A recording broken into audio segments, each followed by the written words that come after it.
Legislation has now been reintroduced into the Congress called the States Act that would give each state the right to determine for itself the best approach for marijuana within its borders.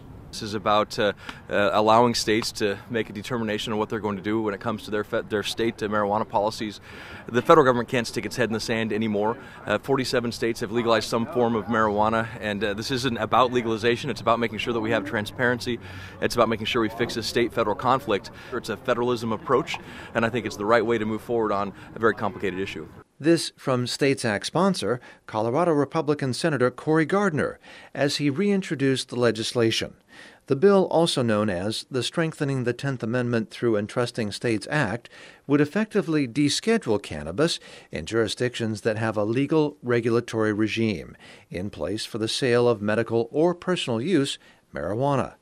A House sponsor of the bill, Florida Republican Matt Gaetz, says support from the administration could make a difference in the bill's passage this time. Jeff Sessions had reflexive opposition to cannabis reform, no matter how helpful it was to patients or people across our country. Attorney General Bill Barr has accepted a federalism approach, believing that the states can be more nimble and creative and innovative, and so I think we'll have a far more receptive and collaborative Department of Justice. Though the Department of Justice may be more collaborative, as Gaetz says, the States Act will not actually legalize cannabis.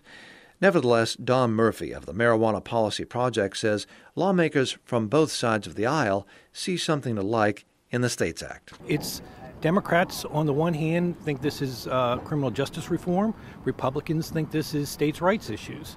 And many of them actually believe, on both sides, that we shouldn't be arresting and ruining the lives of constituents, of people in this country, for using a product that is arguably safer than alcohol. And actually, the president has given his tacit endorsement of this idea, again, because you're not saying marijuana is good or bad, you're just saying the state should make these decisions. The legislation now has significant bipartisan support in both the House and the Senate, which could be key to its passage in this session of Congress.